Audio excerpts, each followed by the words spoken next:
Merhaba, ben Kuber. Bazen hayat hiçbir şey yokmuş gibi akıp giderken yerin altından gelen minicik bir titreşim tüm düzenimizi darmadağın edebilir. Bir sabah işe giderken ya da markette alışveriş yaparken ya da en sevdiğimiz diziyi izlerken o an gelebilir. Ve İstanbul gibi bir şehirde yaşıyorsak bu anın geleceğini bilmemek değil, ona hazırlanmamak, ona dikkat etmemek en büyük hata olur. Çünkü kanka İstanbul'un altında sessizce bekleyen bir gerçek var. Adını söylemekten ne kadar çekinsek de o hep orada bir bekliyor. Büyük İstanbul depremi. Bu konu belki kulağa çok sıkıcı geliyor olabilir. Her duyduğumuzda içimizde bir korku, bir huzursuzluk yaratıyor olabilir. Ama gözlerimizi kapatmak bu gerçeği değiştirmiyor. Aksine korkuyu büyüten şey cehalettir. Bilgi ise korkuyu küçültür kanka. O yüzden bu videoda korku tacirliği yapmayacağız. Biz bugün burada bilgiyle güçleneceğiz. Deprem bir doğa olayı. Rüzgar gibi, fırtına gibi, yağmur gibi. Ama bir fark var. Eğer hazırlıklı olmazsak bedeli çok ağır oluyor. Bugün sadece İstanbul'dan bahsetmeyeceğiz. Depremde neler yapacağımızı, nasıl önlemler alacağımızı, geçmiş depremleri analiz etmeyi, yaşanan olayları, uzman görüşleri hepsini birlikte konuya alacağız. Çünkü geçmişin izleri geleceğe ışık tutar. Ve sonra birlikte şunu göreceğiz. Deprem kader değil, ihmalin ta kendisi. Öyleyse hemen hızlıca başlayalım. Çünkü bazen bir hayat birkaç saniyede değişebilir. Hazırsanız hep birlikte kuberleyelim. Om Shri Kuberaye Namaha. Om Shri Kuberaye Namaha. İstanbul, şehirlerin şehri. Tarihiyle, kültürüyle, güzelliğiyle insanları büyüleyen o büyük şehir. Ama o güzelliğin tam altında hiç de masum olmayan bir gerçek var. Marmara Denizi'nin derinliklerinde dünyanın en aktif fay hatlarından bir tanesi. Adeta bir saatli bomba gibi bizi bekliyor. Bilim insanları yıllardır aynı şeyi söylüyor. Kuzey Anadolu fay hattının Marmara'nın içinden geçen kısmı çok büyük bir enerji biriktirdi. Ve bu enerji ne yazık ki er ya da geç ortaya çıkacak. Yanlış anlamayın, bu bir olasılık değil. Bu gerçeğin ta kendisi. Özellikle Kandilli Rasathanesi, Boğaziçi Üniversitesi, MTA, yabancı araştırma ekipleri yıllardır raporlar yayınlıyor. Bu kaynaklar şunu diyor. Önümüzdeki 30 yıl içerisinde İstanbul'un açıklarında 7 veya daha üzerinde bir deprem olma ihtimali %65 ile %75 arasında. Bu bir iddia değil, yanlış anlaşılmasın. Bu bilimsel bir veri. Yani laf olsun diye konuşmuyoruz. Yerin altı resmen geliyorum diyor.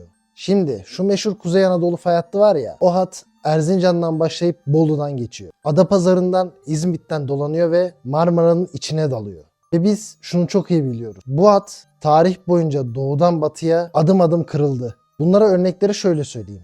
Erzincan 1939 yılında kırıldı. Bolugere'de 1944 yılında ve maalesef Düzce Adapazarı 1999 yılında kırıldı. Yani sırada Marmara var. Yani İstanbul var. Yani bizim tam burnumuzun dibi. Üstelik uzmanlar ve deprem bilimi diyor ki fay hattı kırılmaya başladığında domino etkisi yaratır. Bir segment kırılır, bir sonraki tetiklenir. Sonra bir sonraki tetiklenir, sonra bir sonraki, sonra bir sonraki. Ve İstanbul'un önündeki bu kritik fay şu an belki de küçük bir kıvılcıma bakıyor. Peki neden bu kadar ciddi konuşuyoruz? Çünkü İstanbul'un nüfusu 16 milyondan fazla. Yani 16 milyon Türk var. Bir 16 milyon da herhalde Suriyeli falan vardır. Ve şehir planlaması 1950 yılından sonra önce yap sonra düşün mantığıyla gelişti. Yani bu şu demek oluyor. İstanbul'daki birçok bina eski yönetmeliklere göre yapılmış ve testleri geçememiş durumda. İstanbul sadece insanlar için değil, Türkiye ekonomisinin de kalbinin attığı yer. Ülkenin gayri safi milli hasılatının %40'ı İstanbul'da üretiliyor. Finansın, kültürün, ihracatın, ithalatın, sanatın tam merkezi. Yani Allah korusun burada yaşanacak büyük bir felaket sadece İstanbul'u değil, bütün Türkiye'yi derinden etkiler. Yani İstanbul'da bir deprem olursa sadece binalar değil, sadece duvarlar değil, kocaman bir ekonomi yıkılacak. İş yerleri kapanacak, ekonomi darbe alacak, sağlık sistemi çökecek, iletişim merkezlerinin altyapısı tamamen bitecek. Ya bunu diyorum ama iletişim merkezleri yani bu bizim operatörlerimiz zaten çok faydalı değil. Yani dünyanın en pahalı internetini, operatörlerini kullanıyoruz ama ben şahsen giriş katta oturuyorum. Ankara'nın merkezine 10 kilometre bir yerde oturuyorum ve telefonum evde çekmiyor. Yani size ne kadar zorlu şartlar altında video yapıyorum biliyor musunuz? O yüzden bu videoyu beğenmeyi ve abone olmayı lütfen unutmayın.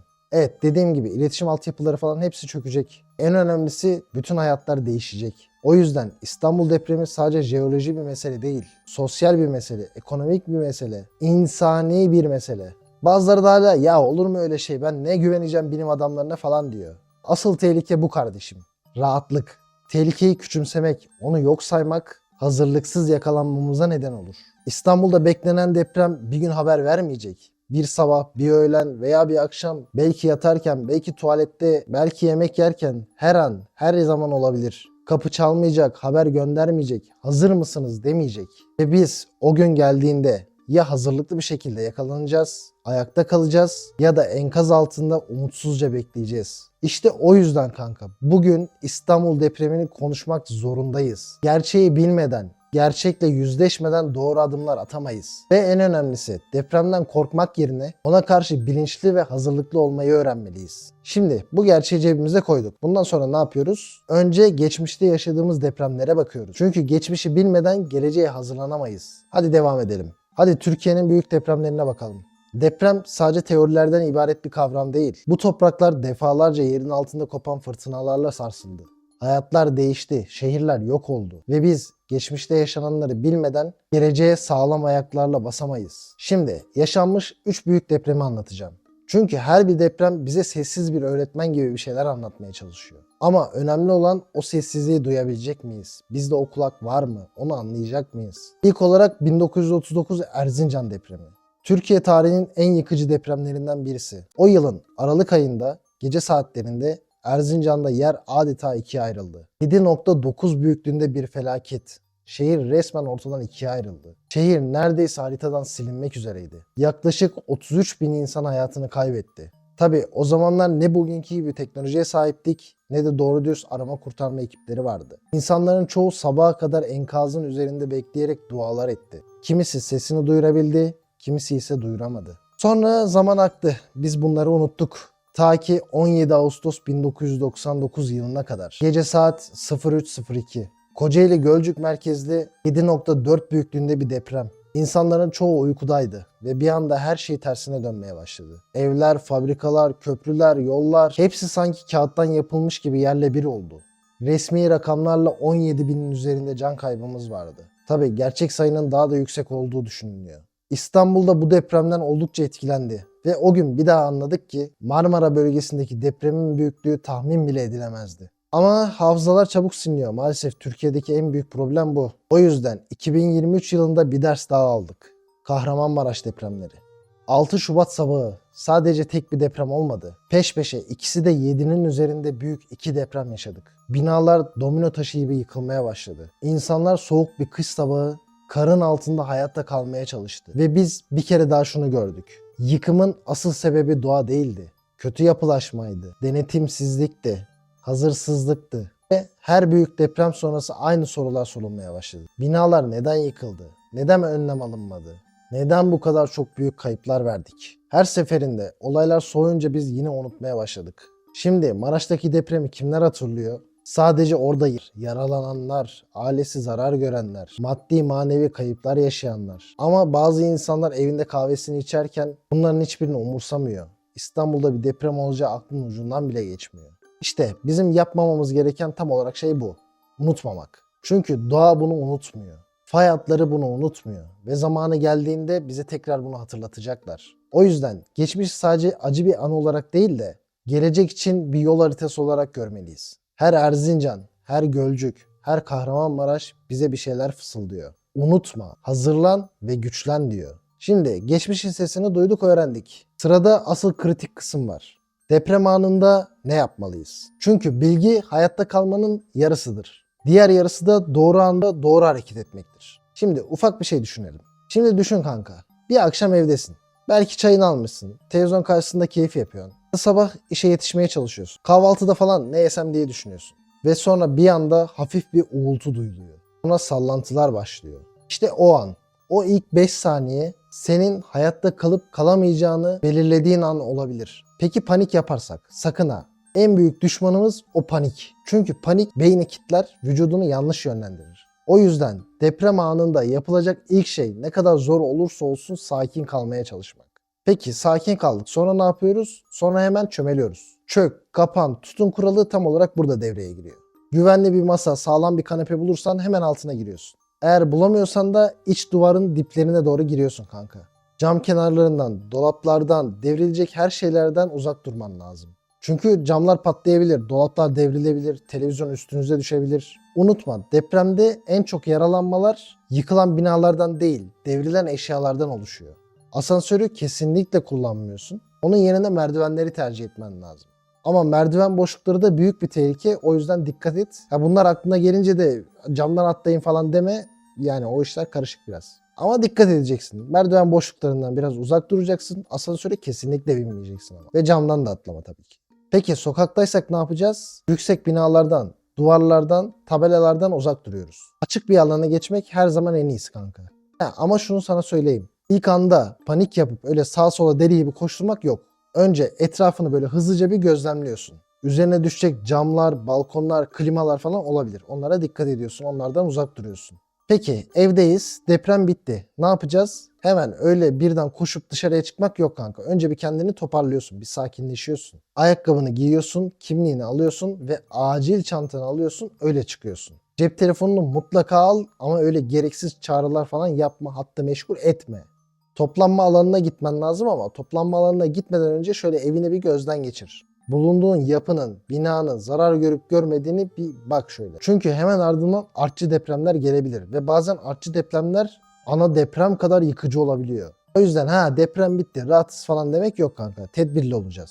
Tedbirli olacağız, gözümüzde dört açacağız. Bu arada eğer binada gaz kokusu falan alıyorsan elektrik düğmelerine falan sakın dokunmuyorsun. Ufak bir kıvılcım bütün binayı havaya uçurabilir. Kendine böyle küçük bir rota çiziyorsun, ona göre hareket ediyorsun. Deprem anı her ne kadar kısa sürerse sürsün, aldığın her doğru karar hayatınla ölüm arasındaki ince çizgiyi belirler. O yüzden o an geldiğinde ne yapacağını bilmek ve buna antrenmanlı olmak çok büyük bir fark yaratır. Hatta sana şöyle bir sır vereyim mi?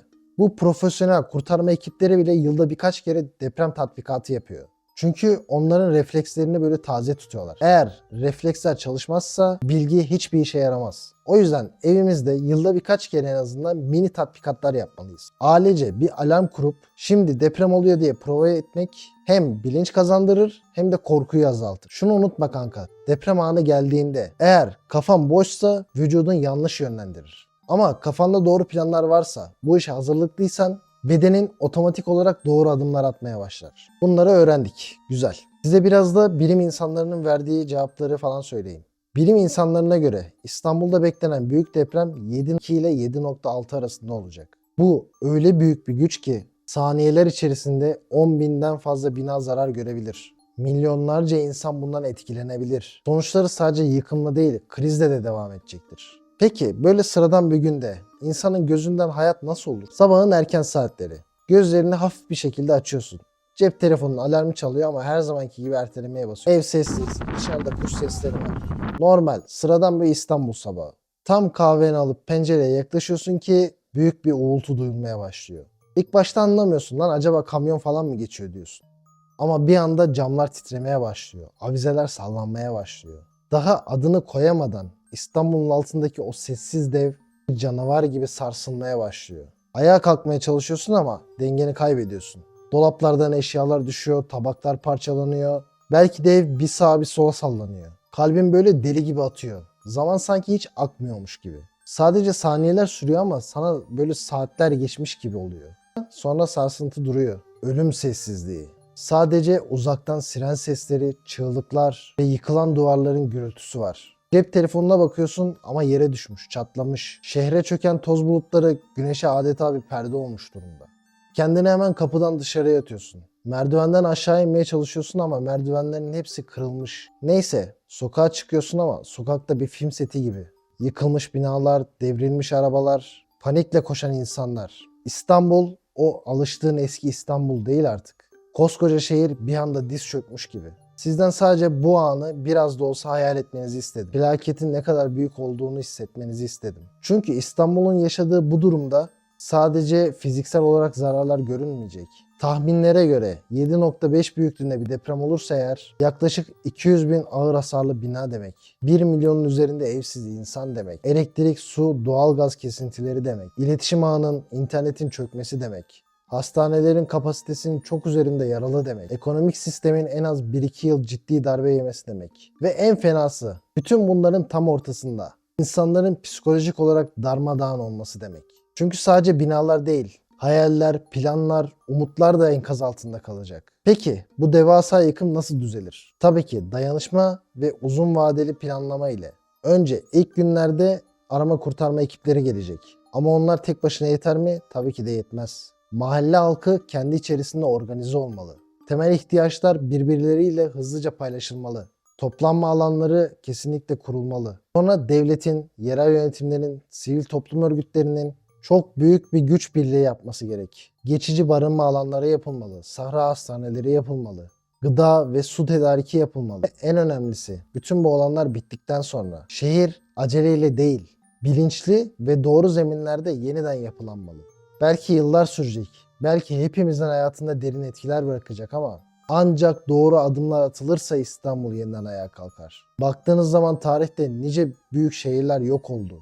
Ama insanlar yeniden biz de kurabiliriz. Yeter ki hazırlıklı olalım. Yeter ki bütün bunlar yaşanmadan önce önlemler alalım. En azından bugünden itibaren bu işi ciddiye alalım. Şimdi size deprem öncesinde ne yapmamız gerekiyor onlardan bahsedeceğim. Deprem gelmeden önce eğer hazırlık yapmazsak deprem anında yapacak çok fazla bir şeyimiz kalmayacak. Yani savaş başlamadan önce kılıcı bilelemek lazım. Şimdi sana adım adım deprem öncesi nasıl hazırlanırız bunu anlatacağım. İlk iş evdeki büyük eşyaları sabitlemek. Dolaplar, kitaplıklar, televizyon, aklınıza ne geliyorsa. Ve en önemlisi acil durum çantası hazırlamak. Çantanın içinde mutlaka olması gereken şeyler var. En az 3 gün yetecek kadar su olmalı. Konserve yiyecek ve açacaklar olmalı.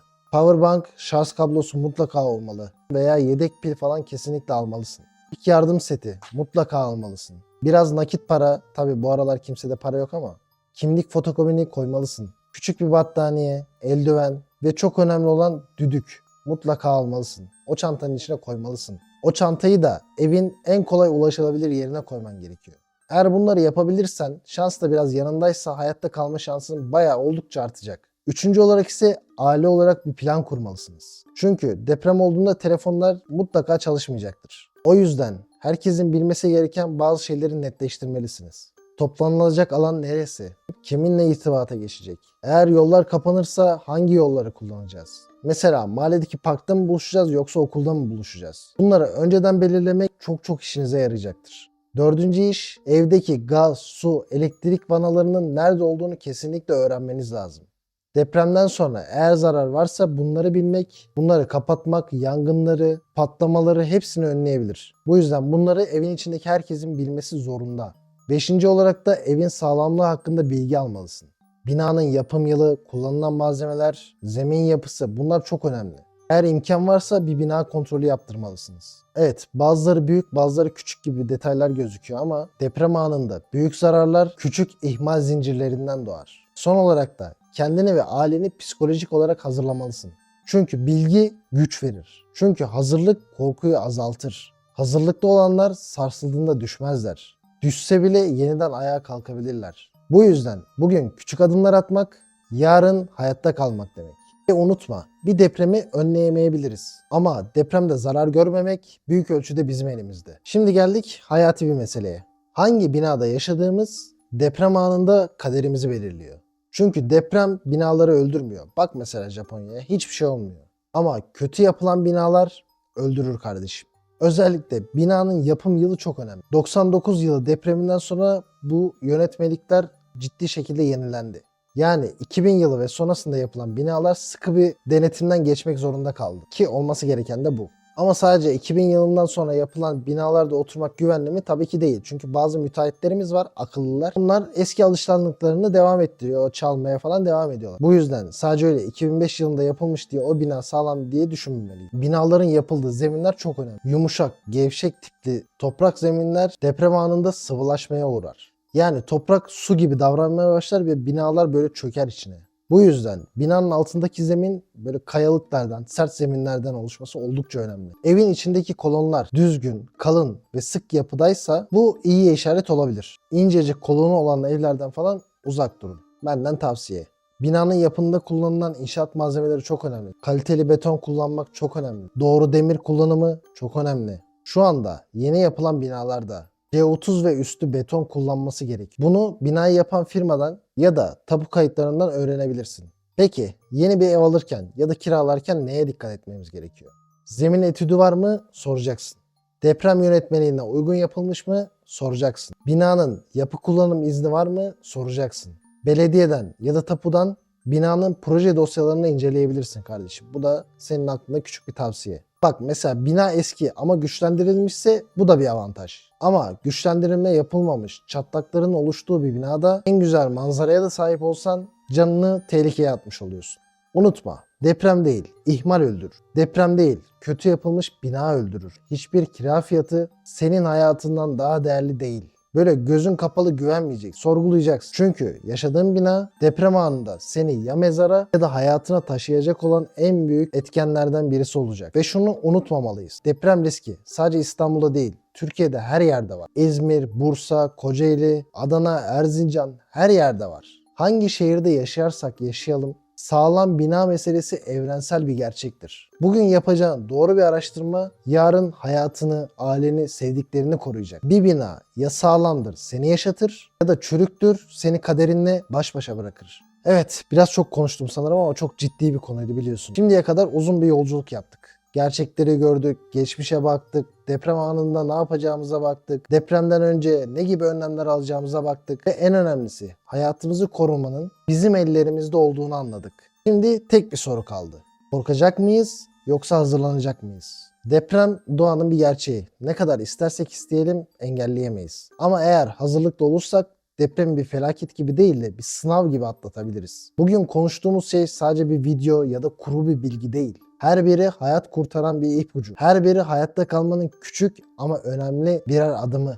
Unutma kanka, deprem kader değildir. İhmal kaderdir. Bilgisizlik kaderdir. İnkar kaderdir. Ama bilgi, hazırlık ve bilinç bizim kaderimizi değiştirebilir. Bu arada sadece kendi hayatımız için değil, sevdiklerimiz için, ailemiz için, komşularımız için, bizim üst komşu değil de neyse, geleceğimiz için sorumluyuz. Çünkü bir toplum en zayıf halkası kadar güçlüdür. Deprem olduğunda kurtarıcılar hemen gelmeyebilir. İşte o yüzden her birimiz kendi kurtarıcımız olmalıyız. Komşularımıza yardım edebilecek kadar güçlü, çocuklarımıza güven verebilecek kadar bilgili ve yeniden inşa edebilecek kadar umutlu olmalıyız. O yüzden kanka bugün küçük bir adım atıyorsun. Bir acil çanta hazırlıyorsun. Binanı sorguluyorsun ve sevdiklerinle bir plan yapıyorsun. Bilgi korkudan büyüktür. Hazırlık panikten hızlıdır. Ve dayanışma her enkazı kaldıracak kadar güçlüdür. Kendine dikkat et kardeşim. Güvende kal, bilgili kal. Ve en önemlisi umutlu kal. Bir de beğenmeyi, yorum atmayı, abone olmayı unutma. Bir sonraki videoda görüşmek üzere.